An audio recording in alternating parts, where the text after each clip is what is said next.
Meu nome é Paulo Mazafera, eu sou professor da Universidade Estadual de Campinas e professor da Universidade de São Paulo, do campus da Escola Superior de Agricultura Luiz de Queiroz. Eu sou especialista em fisiologia vegetal e eu vou falar para vocês hoje aqui um pouco sobre fenologia, fisiologia e nutrição da cana-de-açúcar para altos rendimentos.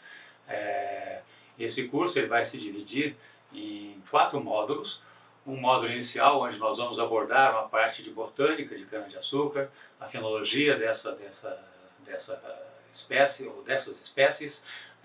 No módulo 2, aí, então, nós entramos mais na fisiologia da planta, sobre a fisiologia da parte aérea, do sistema radicular, e como que isso daí interage com o ambiente, né, que a própria palavra fisiologia compreende isso daí.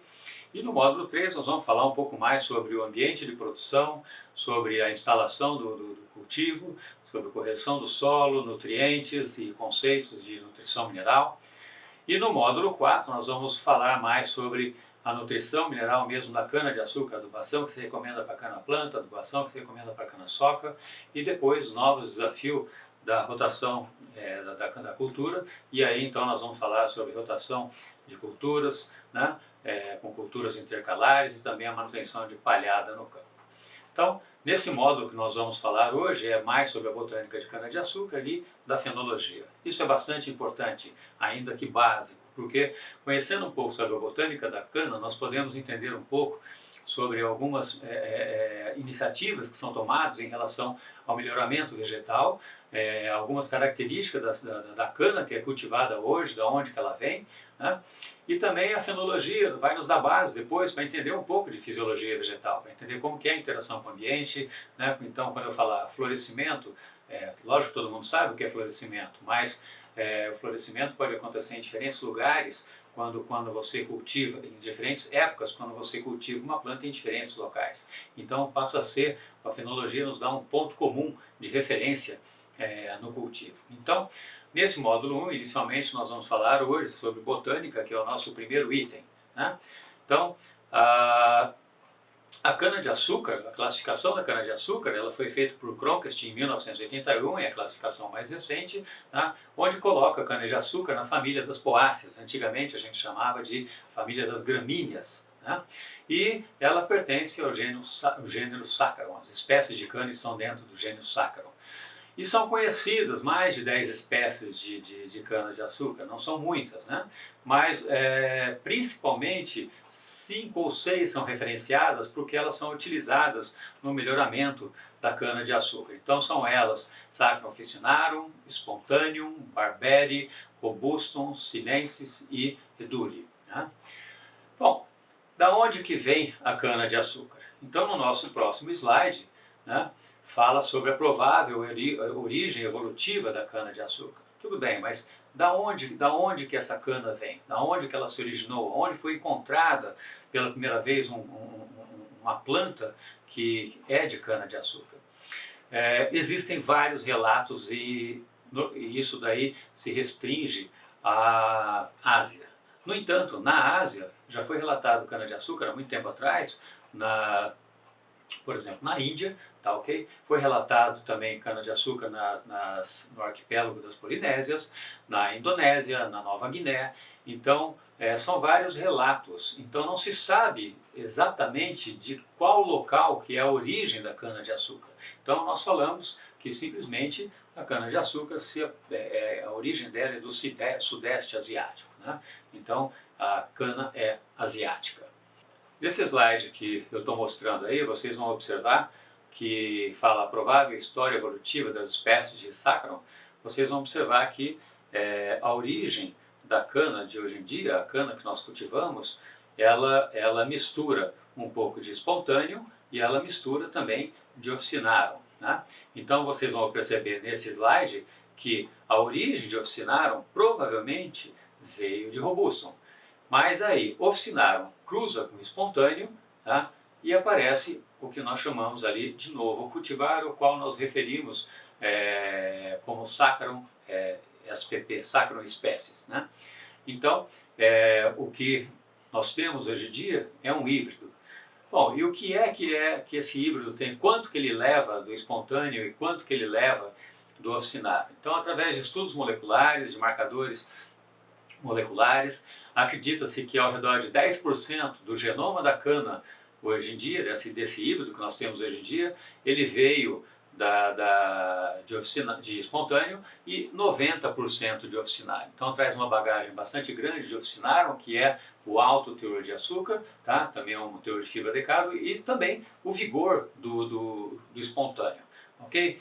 Bom, tendo essas características, o oficinarum ele acaba sendo bastante utilizado para o melhoramento vegetal. Mas fala, bom, quando eu penso em melhoramento vegetal, eu tenho que ter variabilidade, porque se eu quiser variar uma determinada característica na planta, eu preciso ter variabilidade genética para isso daí. Então, da onde que vem a variabilidade? Porque se eu só fizer cruzamentos com espontâneo, eu posso imaginar que uma hora a cana vai ter o seu genoma quase todo igual ao espontâneo. O fato é que existem diferentes cópias, tá, de cada cromossomo no genoma da cana. Então, vejam, o ser humano tem 46 cromossomos. Isso significa que eu tenho 23, todos o ser humano tem 23 desses cromossomos vieram da mãe e 23 do pai, tá? Então eu tenho duas cópias. A cana-de-açúcar, ela tem 8, 9, 10 ou até mais cópias, tá? De cromossomos. Isso significa então que é um poliploide. E aí, isso faz com que a genética da cana-de-açúcar seja extremamente complicada, que haja uma segregação bastante grande de gene e que isso gera variabilidade suficiente para que eu consiga encontrar novas características ou novos atributos genéticos que sejam interessantes para serem introduzidos num novo cultivar. Ok? Bom, então, nessa figura a gente olha ali, por exemplo, onde está escrito novo cultivar, tem 100 a 130 cromossomos, 2N igual a 100 a 130. Né? O espontâneo tem 2N igual a 120 a 128. Por que esse número, essa variação? Porque um pesquisador achou um número, outro pesquisador achou outro número e assim vai. E a base do melhoramento do espontâneo, do oficinarum, né, se deve, como eu disse, pelo alto teor do açúcar, que é utilizado para fazer etanol ou para fazer açúcar, e o bagaço que sobra, a fibra, também pode ser utilizado para fazer vários outros produtos, como por exemplo etanol de segunda geração, ou mesmo ser extraído a lignina, que vai ser utilizada como base para a síntese de outros produtos.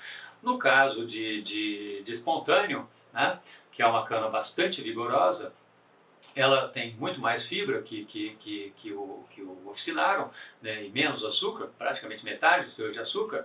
Ela é bastante utilizada, ela pode ser utilizada para extração de açúcar, de sacarose, produção de açúcar e álcool também, mas ela também é bastante utilizada ou indicada, ou tem sido tentada para ser utilizada na produção de etanol de segunda geração. Tá? Essa cana, ela também pode ser queimada, porque tendo mais fibra, ela tem um poder calorífico maior. Isso significa então que ela pode gerar mais calor nas caldeiras e fornecer mais eletricidade. Então o que a gente conhece hoje em dia como cana-energia é o espontâneo e híbridos de espontâneo com os híbridos que nós já temos aí comerciais, aumentando a carga gênica do espontâneo nesses híbridos comerciais. Então eles passam a ser mais vigorosos, passam a produzir mais fibra, então isso é o que nós chamamos de cana-energia. Ok? No próximo slide, então, nós vamos falar um pouco sobre a brotação da cana-de-açúcar e o perfilhamento. Né? Então, quer dizer, todo plantio de cana-de-açúcar ele é feito a partir de toletes, né, desses híbridos que nós temos por aí, não é feito por semente, semente é utilizada apenas no melhoramento vegetal.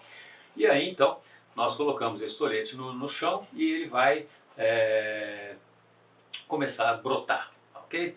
Então, e aí ele começa inicialmente a formar raiz, ele primeiro solta um perfilho primário e ao mesmo tempo também ele solta as raízes. Olhando nessa figura a gente percebe que existe uma gema, e essa gema está posicionada logo acima, onde era o ponto bem em cima, onde é o ponto de inserção da folha, tá? E nesse mesmo local, né, nós temos os primórdios de raiz. Então quando eu coloco a cana no chão, né, essa gema começa a brotar, ela começa a germinar e essas raízes, esse primórdio de raiz começam a crescer. Então esse é o perfilho primário. Desse perfilho primário é que vão sair outros perfilhos, então vão existir gemas nesse perfilho que vão gerar os outros perfilhos, secundários, terciários e assim vai. E assim que se forma o perfilho, ele passa a emitir também raízes, e aí são as raízes do perfilho, tá ok? Então, à medida que normalmente tem 5 a 6 gemas por perfilho, tá ok? Essas gemas vão gerar outros perfilhos, e aí vem o perfilho secundário, terciário, tem o tersecundário, terciário, quaternário, e assim vai, né? Então pode chegar até 20, 25 perfilhos por metro quadrado, por metro linear, dentro da cultura de cana, tá ok? Então, logicamente que nem todos vão sobreviver, né? Alguns não vão se desenvolver, mas existe esse potencial. Bom, o que dá a capacidade de perfilhamento da cana-de-açúcar, né? É a genética, né? Então, quer dizer, uma planta que traz uma carga genética que contribui com um grande número de perfilhos, ela vai perfilhar mais naturalmente, e isso é lógico. Tá? No entanto, o ambiente tem uma influência muito grande, principalmente luz. Então, se por exemplo eu adenso demais uma cultura de cana, eu vou inibir o perfilhamento da cana. E isso então deve diminuir. Então por isso que existe um espaçamento adequado para uma determinada variedade. Isso leva em consideração o número de perfilhos e consequentemente isso vai afetar a produtividade da cana-de-açúcar. Então é lógico que então eu estaria, quando eu faço um espaçamento adequado, eu estou manejando a cultura e eu estou manejando também a quantidade de luz. Mas água, nutrientes também podem afetar o perfilhamento, né? Bom, é uma coisa bastante interessante que a gente tem que imaginar que o perfilho, pela característica que ele tem, né, de emitir suas próprias raízes, suas próprias folhas, ele praticamente, no início, ele funciona como uma planta independente, ok? Mas depois, à medida que a toceira cresce e forma aquela toceira, aí essa característica acaba desaparecendo, né? Inclusive perfilhos podem trocar nutrientes e podem trocar água e fotoassimilados, e aí passa a soqueira passa a funcionar como se fosse uma planta única. Okay. Bom, no próximo slide nós vamos falar um pouquinho de folhas, né? Então, as folhas da cana-de-açúcar, elas são opostas, uma de cada lado, e elas são alternadas. Primeiro uma, depois outra mais em cima, outra mais em cima, outra mais em cima, como mostra o desenho aí.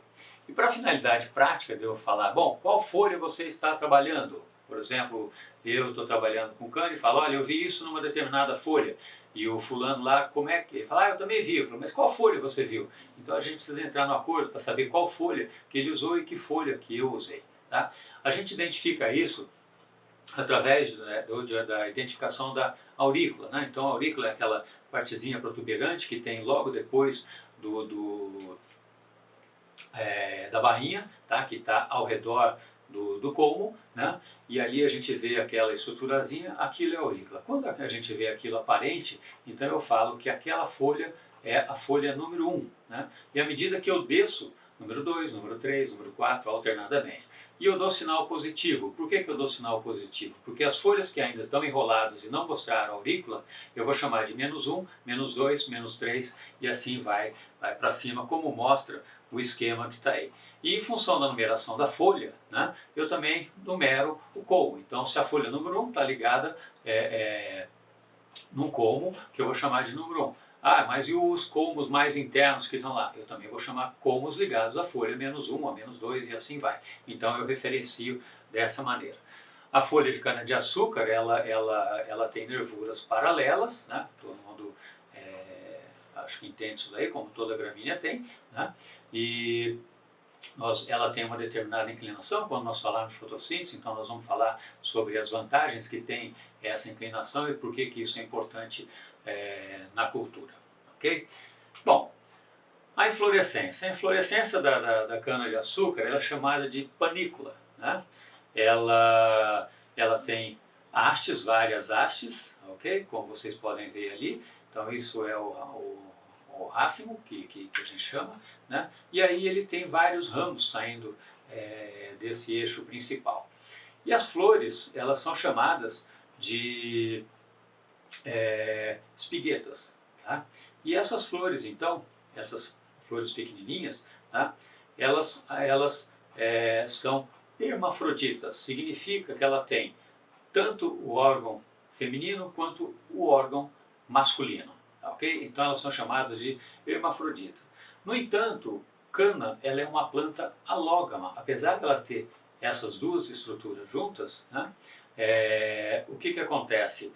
Ela tem uma taxa de fecundação cruzada, ou seja, uma cana cruza com outro, muito mais frequente do que ela se cruza com si mesma, né? Consigo mesmo. Então, ela é uma planta dita como uma planta alógama, né? Então, ela cruza. É possível fazer autofecundação na cana, usar a flor da cana para cruzar com ela mesma? É lógico, isso é possível, tá?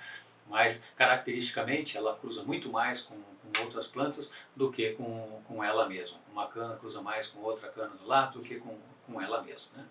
E tem uma característica também bastante interessante em relação ao pólen da cana-de-açúcar, é que o pólen da cana-de-açúcar ele perde a viabilidade extremamente rápido, né?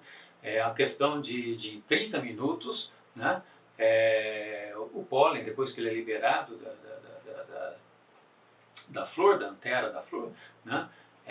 Ele perde a viabilidade, ou seja, ele não germina mais. E a meia-vida do grão de pólen é ao redor de 12 minutos, apenas 12 minutos. Uma vez que ele é liberado, ele tem 12 minutos para cair no estigma, né, que é a parte feminina da flor, começar a germinar para fecundar aquela flor. Ok? Bom, é bastante interessante a gente falar sobre alogamia pelo seguinte, porque plantas alógamas, elas mantêm variabilidade genética. Tá? Então, quando uma planta cruza com outra, ela mantém variabilidade genética. Né? E isso é uma característica bastante interessante. O florescimento em si, apesar de nós estarmos falando dele aqui, ele não é uma característica tão importante para a cultura em si. Na verdade, ele não é desejado, porque com o aparecimento do florescimento pode ocorrer um fenômeno na cana-de-açúcar chamado de isoporização. Tá? E não necessariamente o florescimento pode induzir isso daí, depende da variedade, tá ok? Depende também de fatores ambientais, mas normalmente a isoporização está associado, o fenômeno de isoporização está associado ao florescimento. E o que é a isoporização? Nada mais é do que um uso de energia para o florescimento. Essa energia vem da sacarose que está acumulada no colmo, tá? E então as células do colmo, as células do tecido parenquimático, elas perdem estrutura porque elas perdem todo o açúcar, então elas ficam com uma característica de um isopor, tá? Fica uma característica meia solta, enfim. Então a isoporização ela está bastante associado com o florescimento, ok? No próximo slide, né, nós vamos falar um pouco sobre o sistema radicular. Bom, o sistema radicular, assim como da maioria das plantas, é muito pouco estudado. O sistema radicular da cana, assim como a maioria das plantas, é pouco estudado. Né? Por quê? Pela dificuldade que a gente tem de cavar trincheiras, ou se for fazer em risotron, fazer em estufa, isso daí é muito complicado. O sistema radicular da cana ele cresce bastante, então é muito difícil a gente ter uma ideia do sistema radicular intacto da cana-de-açúcar. Bom, esse slide que eu mostro aí, ele mostra 3 tipos de raízes. Raízes superficiais, que são aquelas raízes que saem inicialmente, né, elas lateralmente, né, e aí isso mostra que dependendo do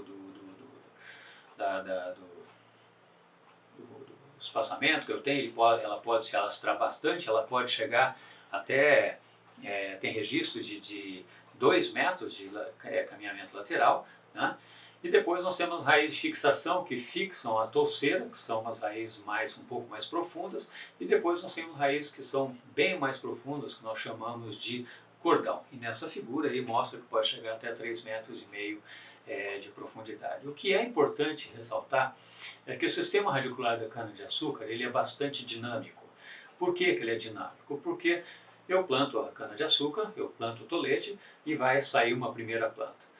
Depois, desde que eu corto a cana-de-açúcar, a cana rebrota, ok? Então eu altero a proporção entre parte aérea, folhas, eu altero a proporção entre colmos, tá, que vão estar sendo formados, com o sistema radicular. Então, de repente, eu tenho um sistema radicular feito para suportar uma estrutura grande. Aí eu vou lá e corto essa estrutura.